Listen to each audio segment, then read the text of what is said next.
नमस्कार,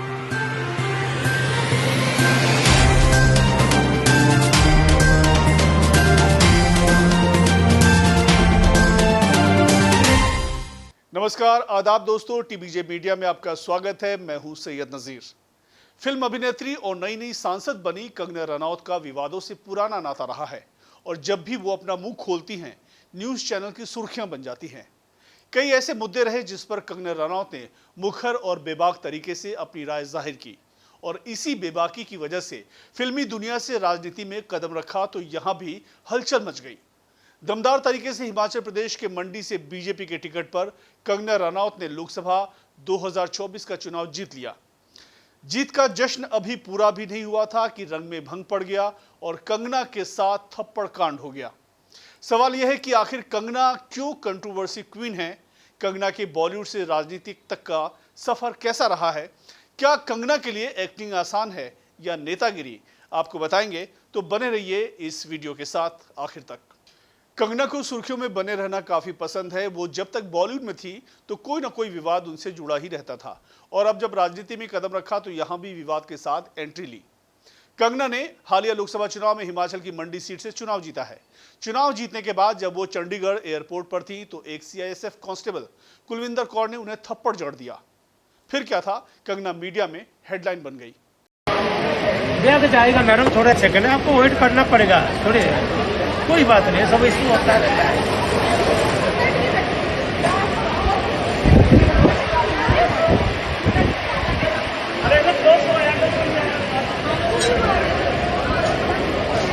बयान दिया था ना कि 100 रुपए के लिए बैठी है लोगों में, ये बैठेगी वहाँ पे, मेरी माँ बैठेगी उस टाइम जब इसने बयान दिया था।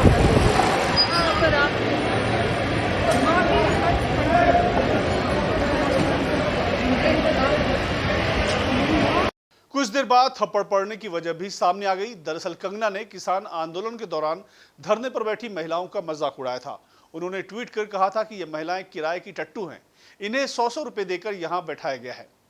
धरना पर बैठी इन महिलाओं में एक प्रदर्शनकारी महिला कंगना को थप्पड़ मारने वाली सीआईएसएफ कांस्टेबल की मां थी। कंगना के बयान ने इस कांस्टेबल को बहुत आहत किया था और तभी कुलविंदर कौर ने ठान लिया था कि अगर कंगना किसी दिन उन्हें मिल गई तो अपनी मां की बेइज्जती का बदला वो जरूर लेंगी।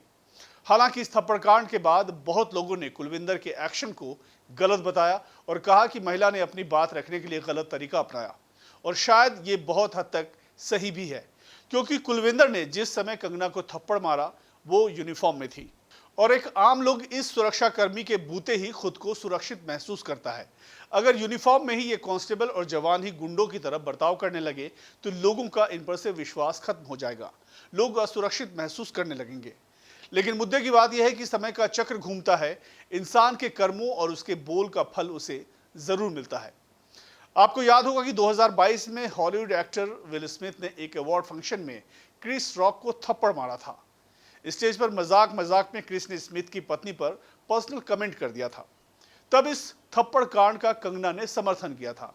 उन्होंने स्मिथ के समर्थन में पोस्ट लिखते हुए कहा कि अगर मैं विल की जगह होती तो यही करती। अब सोशल मीडिया पर लोग कंगना के इस पोस्ट को वायरल कर पूछ रहे हैं कि आपने भी तो कुलविंदर की मां की शान में गुस्ताखी की थी। अगर कुलविंदर ने आपको थप्पड़ मारा तो क्या गलत किया? अब आपकी कथनी और करनी में अंतर क्यों है? थप्पड़ मारने वाली कुलविंदर कौर को तत्काल प्रभाव से सस्पेंड कर हिरासत में ले लिया गया। इसे सुरक्षा में चूक का मामला बताया गया, लेकिन बहुत से लोगों ने कुलविंदर की सस्पेंशन और हिरासत को गलत बताया और अब तो कुलविंदर को बड़े पैमाने पर किसानों का समर्थन भी मिल रहा है।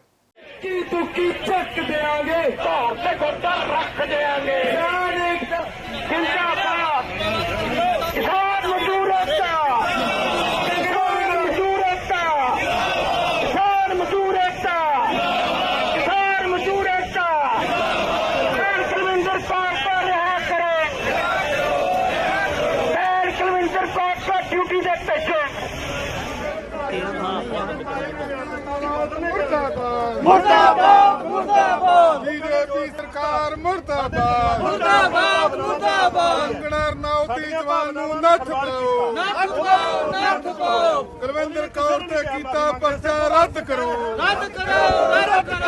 कुलविंदर कौर नूं रिहा करा के रहांगे कुलविंदर कौर नूं रिहा करा के रहांगे। और वो कुलविंदर के एक्शन को सही बता रहे हैं। लेकिन संविधान के मुताबिक कुलविंदर ने अपराध किया था। भारत में थप्पड़ मारना जुर्म की श्रेणी में आता है और इसके लिए सजा और जुर्माना दोनों का प्रावधान है। इस तरह के मामलों में पुलिस आईपीसी के सेक्शन 323 के तहत केस दर्ज कर सकती है, जिसके तहत 1 साल की सजा या 1000 रुपये जुर्माना या दोनों ही हो सकते हैं। हालांकि अभी कुलविंदर को क्या सजा होगी ये तय नहीं है, लेकिन कुलविंदर ने कंगना को आईना तो दिखा ही दिया है। कंगना और विवादों का चोली दामन का साथ है। कंगना जब बॉलीवुड में थी तब वो सुर्खियों में बनी रहती थी, कभी फिल्म की कामयाबी पर तो कभी किसी को एक्टर, डायरेक्टर या प्रोड्यूसर के साथ किसी झगड़े को लेकर। कंगना ने जिस तरह से बॉलीवुड में एंट्री ली और जिस शख्स के जरिए ली वो भी बड़ा ड्रामाई है, इसलिए कंगना को बहुत से लोग ड्रामा क्वीन भी कहते हैं। कंगना ने बॉलीवुड में आने का कभी नहीं सोचा था, अलबत्ता उनकी दिलचस्पी मॉडलिंग में जरूर थी। वो साइंस की स्टूडेंट थी, लेकिन जब 10वीं कक्षा में उनको साइंस में मार्क्स नहीं आए तो उन्होंने डॉक्टर बनने का ख्याल दिल से निकाल दिया और मॉडलिंग की दुनिया में किस्मत आजमाने का सोचा। कंगना महज 15 साल की उम्र में ही घर से भाग गई थी। दिल्ली आकर उन्होंने मॉडलिंग की दुनिया में कदम रखा।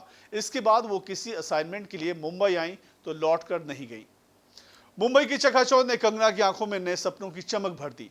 हालांकि मुंबई में कंगना का सफर आसान नहीं था।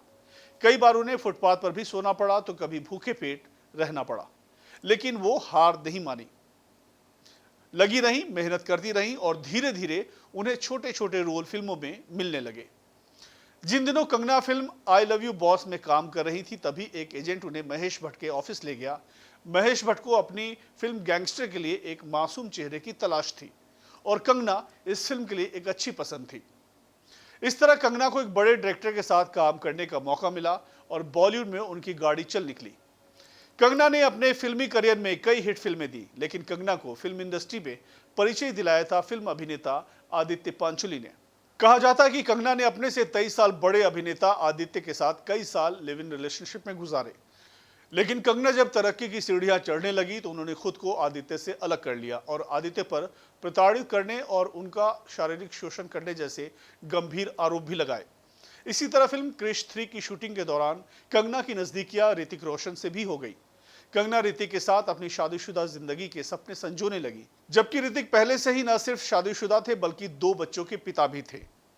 कहने वाले तो यहां तक कहते हैं कि कंगना की वजह से ही ऋतिक का तलाक हुआ था, लेकिन जब ऋतिक ने कंगना से दूरी बनानी शुरू की तो कंगना ने ऋतिक और उनके परिवार पर भी तरह तरह के आरोप लगाए।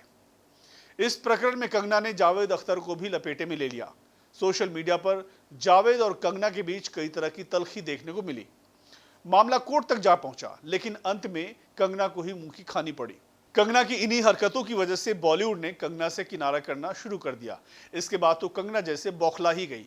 उन्होंने करण जौहर से लेकर संजय लीला भंसाली और बॉलीवुड के खान्स पर भी तरह तरह के आरोप लगाने शुरू कर दिए। करण जौहर पर नेपोटिज्म का आरोप भी लगा दिया। कहा कि बॉलीवुड में माफिया बैठा है जो बाहर से आने वाले को मौका नहीं देता, जबकि कंगना ये भूल गई कि वो भी एक बाहरी थी जिसे बॉलीवुड ने सिर आंखों पर बिठाया।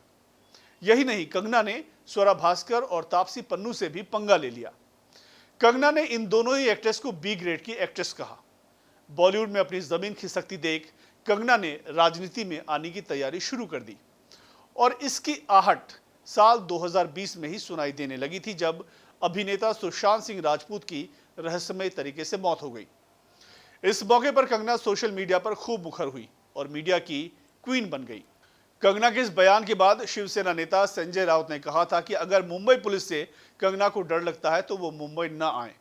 इस पर भी हंगामा हुआ और कंगना को बीजेपी ने सुरक्षा मुहैया करा दी। इसके बाद वो पूरी दबंगई के साथ सुरक्षा घेरे के बीच मुंबई पहुंची। शिवसेना और कंगना का विवाद यही नहीं थमा। बीएमसी की ओर से कंगना को उनका घर तोड़ने का नोटिस भेज दिया गया और कंगना के मुंबई आने से पहले ही उनके ऑफिस का एक हिस्सा अवैध बताकर तोड़ दिया गया। इस मामले पर बीजेपी ने खुलकर कंगना का समर्थन किया। इसके बाद कंगना ने पोस्ट कर लिखा और उद्धव ठाकरे को ललकारा कि आज मेरा घर टूटा है, कल तेरा घमंड टूटेगा। इसी हंगामे के बीच कंगना ने खुद को हिमाचल की बेटी कहना शुरू कर दिया। समय समय पर वो पीएम मोदी की तारीफ के पुल बांधती नजर आई और कहा कि पीएम मोदी साधारण मनुष्य नहीं है। और फिर कंगना ने राम मंदिर का राग भी अलापना शुरू कर दिया और इसके निर्माण के लिए पीएम मोदी और बीजेपी की तारीफ में कसीदे पढ़ने शुरू कर दिए। उन्हें प्राण प्रतिष्ठा का न्योता भी दिया गया।